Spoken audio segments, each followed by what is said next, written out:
तो पिछले एपिसोड में हमने देखा कि एक लड़की सुयांग को मारने के लिए टियान सेक्ट में आई हुई होती है और अब वह सुयांग के ऊपर अपने चार्म का यूज करती है, पर सुयांग को इससे कुछ भी नहीं होता है और वह अपने ऑरा प्रेशर से उस लड़की को खुद से दूर फेंक देता है। अब वह लड़की गुस्से में वहां चारों ओर एक फॉग फैलाती है और तभी उसके दो क्लोन्स बन जाते हैं, जिसके बाद वह लड़की अपने दोनों क्लोन्स के साथ मिलकर सुयांग पर अटैक करने लगती है। पर सुयांग एक शील्ड के मदद से उसके सभी अटैक्स को ब्लॉक कर लेता है, जो देखकर वह लड़की गुस्से में और भी ज्यादा पावरफुल अटैक्स करने लगती है, पर सुयांग को उससे भी कुछ नहीं होता है। जिसके बाद वह लड़की अपने 3 और क्लोन्स बनाते हुए सुयांग पर अपनी पूरी पावर का यूज करते हुए अटैक करने लगती है। अब वहां पर एक बहुत ही बड़ा ब्लास्ट होता है, जो देखकर वह लड़की हंसते हुए बोलती है, तुम अभी बस क्यूआई रिफाइनिंग रैलम पर हो, अगर तुम युआन यिंग रैलम पर भी होते तो मेरे इस अटैक से नहीं बच पाते।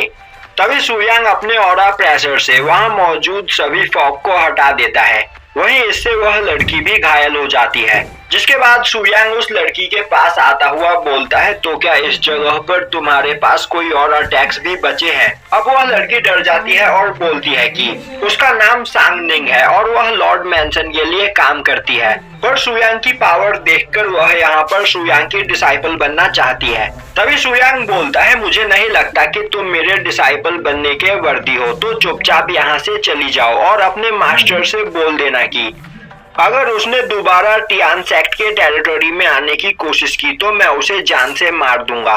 पर सांगनिंग वहां पर सुयांग से रिक्वेस्ट करने लगती है, तभी सुयांग अपने एनर्जी प्रेशर से उसे टियान सेक्ट के टेरिटरी से बाहर फेंक देता है।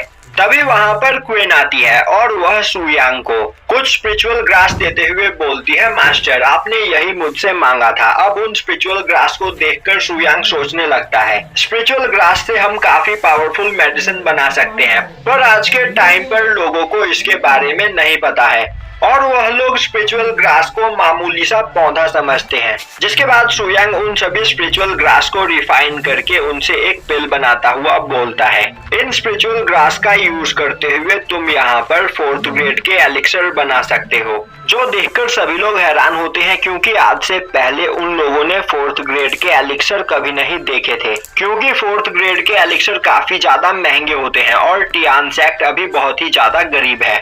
अब एक डिसाइपल बोलता है, मास्टर इन पिल्स की मदद से तो हम 1 महीने के अंदर ही फाउंडेशन रैलम से ब्रेक थ्रू कर जाएंगे। अब सुयांग अपने सभी डिसाइपल्स को वह पिल देता हुआ बोलता है, यह मैंने तुम्हारे लिए ही बनाया है। जो सुनकर उसके सभी डिसाइपल्स काफी ज्यादा खुश होते हैं और बोलते हैं कि मास्टर हम जल्द ही इस जगह पर आपको गोल्डन कोर रैलम पर पहुंचकर दिखाएंगे। और अब वह सभी लोग उस मेडिसिन को खाकर वहां पर कल्टीवेशन करने लगते हैं।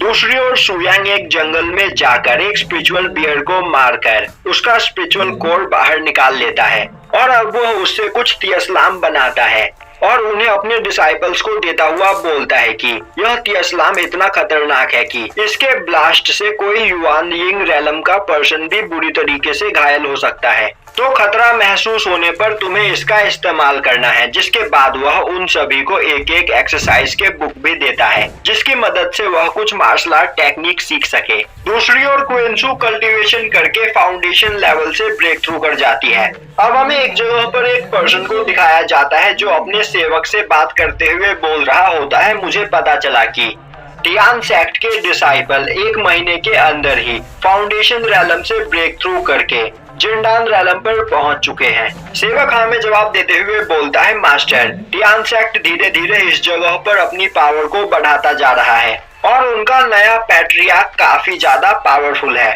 यह सुनकर वह पर्सन बोलता है, तो फिर हमें यहाँ पर टियान सेक्ट से दुश्मनी नहीं मोलनी चाहिए, बल्कि उन्हें अपना दोस्त बनाना चाहिए। तो जल्दी से उनके पास किसी को भेजकर उनकी ओर दोस्ती का हाथ बढ़ाओ। यह सुनते सेवक बोलता है, मास्टर मैं आज ही उन लोगों को अपने ऑप्शन हाउस में इनवाइट करता हूँ। अब हमें दिखाया जाता है कि सुयांग क्वेंसू के साथ ऑप्शन हाउस की ओर जा रहा होता है। वहीं क्वेंसू उसे बता रही होती है कि उसके एंसेस्टर्स ने उसे बताया था कि यह ऑप्शन हाउस काफी ज्यादा पावरफुल है। अब हमें उस ऑप्शन हाउस के अंदर एक पर्सन को दिखाया जाता है और इसका नाम साओ है। वहीं वह अपने साथी से बोल रहा होता है कि आज वह इस ऑप्शन हाउस में मौजूद सभी चीजों को खरीद लेगा। तभी उसकी नजर सुयांग पर पड़ती है, जो एक जगह पर खड़ा होकर कुछ स्पिरिचुअल फ्लावर को देख रहा होता है। तभी साओ सुयांग के पास जाता हुआ बोलता है, क्या तुम इन फ्लावर्स को खरीदना चाहते हो? पर मैं भी इन्हें खरीदना चाहता हूँ। और अब वह काफी ज्यादा पैसे देकर वहाँ मौजूद सभी स्पिरिचुअल फ्लावर को खरीद लेता है, पर सुयांग उसे इग्नोर करता हुआ वहाँ से जाने लगता है। तभी साओ बोलता है, मुझे लगा ही था कि तुम हार मान लोगे, क्योंकि तुम अभी क्यूआई रिफाइनिंग रैलम पर ही हो, तो तुम मुझसे नहीं जीत सकते। तभी सुयांग उसकी ओर देखता हुआ एक एनर्जी रिलीज करता है, जिससे साओ वहां पर बेहोश हो जाता है। यह देखकर उसका साथी काफी घबरा जाता है और उसके पास आकर उसे संभालता है। अब साओ हंसता हुआ बोलता है, आज तक मैंने इतना पावरफुल अटैक कभी नहीं देखा। यह पर्सन भले ही क्यूआई रिफाइनिंग रैलम पर है, पर यह एक पियरलेस मास्टर है। तो मैं अभी जाकर अपने फादर से बात करता हूँ और उन्हें बताता हूँ कि मैंने यहाँ पर अपने लिए एक मास्टर चुन लिया है। और यह बोलता हुआ वह वहाँ से भाग जाता है। अब थोड़ी देर में ऑप्शन हाउस का ऑप्शन स्टार्ट होता है और ऑप्शन करने वाला पर्सन अपना पहला आइटम एक काफी पावरफुल हर्ब निकालता है। अब उस हर्ब को देखते ही क्विंसू बोलती है, मास्टर हमें उस हर्ब को खरीदना चाहिए, तो क्या मैं बोली लगाऊं? सुयांग हमें जवाब देता है। तभी साओ वहां पर खड़ा होते हुए 1 मिलियन गोल्ड कॉइन की बोली लगा देता है। यह देखते ही क्विंसू 4 मिलियन गोल्ड कॉइन की बोली लगाती है, जो देखकर बाकी के सभी लोग भी वहां पर और भी ज्यादा बोली लगाने लगते हैं। तभी साओ वहां पर 10 मिलियन गोल्ड कॉइन की बोली लगा देता है, जो देखकर सभी की बोलती बंद हो जाती है। और यह देखकर साओ बोलने लगता है, मेरे पास यहाँ पर इतना पैसा है कि कोई मुझे हरा ही नहीं सकता। तभी सुयांग अपने पास से एक पिल निकालता हुआ बोलता है, मैं इस पिल के बदले उस हर्ब को खरीदना चाहूंगा। अब उस पिल को देखते ही सभी लोग हैरान हो जाते हैं, क्योंकि उस पिल की कीमत काफी ज्यादा होती है। और यह देखकर साओ भी काफी ज्यादा हैरान होता है। अब ऑप्शन हाउस के लोग सुयांग को एक पिल के बदले कई सारा आइटम देते हैं। तभी क्विंसू एक ब्लैक रॉक को देखते हुए बोलती है, मास्टर आपने इस ब्लैक रॉक को ही क्यों चुना? यह तो मुझे एक मामूली सा पत्थर लग रहा है। सुयांग उसे बताता है कि एशियंट टाइम में काफी पावरफुल मॉन्स्टर्स हुआ करते थे, जिनके पास काफी खतरनाक ब्लड लाइन हुआ करती थी और पावरफुल मार्शल आर्टिस्ट उन मॉन्स्टर्स को पाले करते थे। और यह उन्हीं मॉन्स्टर्स में से एक का अंडा है, जिसके बाद वह अपनी पावर का यूज करते हुए उस एग को क्रैक करता है और अब उस अंडे के अंदर से एक स्पिरिचुअल बीस्ट बाहर आता है। अब उस बीस्ट को देखकर क्विंसू काफी ज्यादा खुश होती है। तभी सुयांग उसे बताता है कि यह एक माउंट रिडीमर फॉक्स है और एशियन टाइम में मेरे पास भी एक ऐसा ही पालतू बीस्ट हुआ करता था। तभी ऑप्शन हाउस का पर्सन उस जगह पर एक मैप को लेकर आता है और उसका ऑप्शन स्टार्ट करने ही वाला होता है कि अभी सुयांग उस मैप को देखते हुए उस पर 2 पिल्स की बोली लगा देता है और अब वह मैप भी सुयांग का हो जाता है। अब दिखाया जाता है कि सुयांग क्विंसू के साथ अपना सभी सामान लेकर टियान सेक्ट की ओर वापस जा रहा होता है। वहीं साओ छिपकर उसका पीछा कर रहा होता है और साओ के पीछे वह लोग भी होते हैं जो टियान सेक्ट को डिस्ट्रॉय करना चाहते हैं। अब रास्ते में क्विंसू सुयांग से बोलती है, मास्टर क्या आपको नहीं लगता कि यह मैप फेक हो सकता है? सुयांग बोलता है, नहीं यह मैप रियल है, पर इसके अंदर मौजूद कुछ कीज गायब है, जिन्हें हम बाद में ढूंढ लेंगे। अब सिटी से काफी दूर आने के बाद सुयांग एक जगह पर रुकता हुआ बोलता है, मैं जानता हूँ कि तुम बहुत देर से मेरा पीछा कर रहे हो, तो अब तुम बाहर आ सकते हो। जो सुनते ही क्विंसू अपना स्वॉर्ड निकालकर फाइट के लिए तैयार हो जाती है। तभी साओ एक झाड़ी से निकलकर बाहर आता है, जिसे देखते ही क्विंसू बोलती है, तो क्या तुम इस जगह पर हमसे बदला लेने के लिए आए हो? तभी साओ बो डाउन करता हुआ बोलता है, मास्टर मैंने आज से पहले आपके जितना पावरफुल मार्शल आर्टिस्ट नहीं देखा, तो मैं इस जगह पर आपका डिसाइपल बनना चाहता हूँ और मैं यहाँ पर आपसे प्रॉमिस करता हूँ कि मैं आपका सबसे पावरफुल डिसाइपल बनकर दिखाऊंगा। सुयांग बोलता है, तो क्या तुम सच में मेरा डिसाइपल बनना चाहते हो? साओ हाँ में जवाब देता है। तभी सुयांग बोलता है, तो फिर ठीक है, अगर तुम हमारा पीछा कर रहे 3 लोगों को हरा दो तो मैं तुम्हें अपना डिसाइपल स्वीकार कर लूंगा।